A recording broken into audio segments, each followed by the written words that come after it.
Hi, I'm Ava Bell, international fashion makeup artist. You can see my work at ava-bell.com. Today I'm going to show you some of the tricks of the trade and some of my makeup secrets. Today I'm going to show you how to use a makeup primer. A makeup primer is used as a base layer before you put on your makeup. It usually has a bit of silicone in it to help the makeup stay all day and to keep the skin nice and smooth and give you a lovely even base to start with. Apply it just like you would a moisturizer. You can use a sponge or your fingertips. You just want to work it into the skin and make sure it's nice and even all over. It's going to give you a beautiful starting place with evening out your pores and any fine lines. When using a makeup primer, it's best to skip moisturizer as you don't want to overload on too many products. If you have moisturizer and then primer and then foundation, it's going to start to slip, and that's not what you want. You want the foundation to stay all day nice and in place, and that's where the primer comes in. You just want to use one product under your foundation and that's it. But you just don't overload.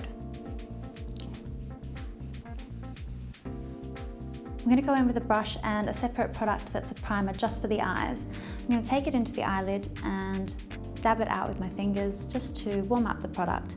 This is going to give you a great base to put eyeshadow on. It's going to help it last all day without creasing or bleeding or smudging.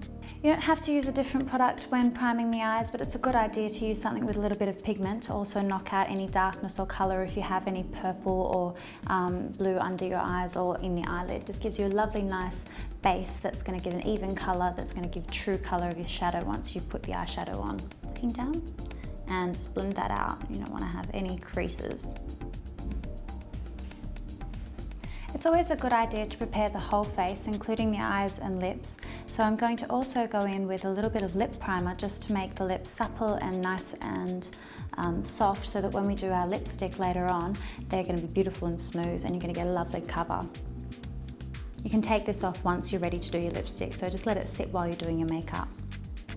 So just to recap on priming and preparing the face, getting ready for makeup, it's best to use just one product at a time when you're using a primer on the whole face, and then use a separate product on the eyes with a little bit of colour in it and your lips, but don't overload with too many products in too many places or it's going to make your makeup move. And that's how to apply a great primer for the perfect base for your makeup.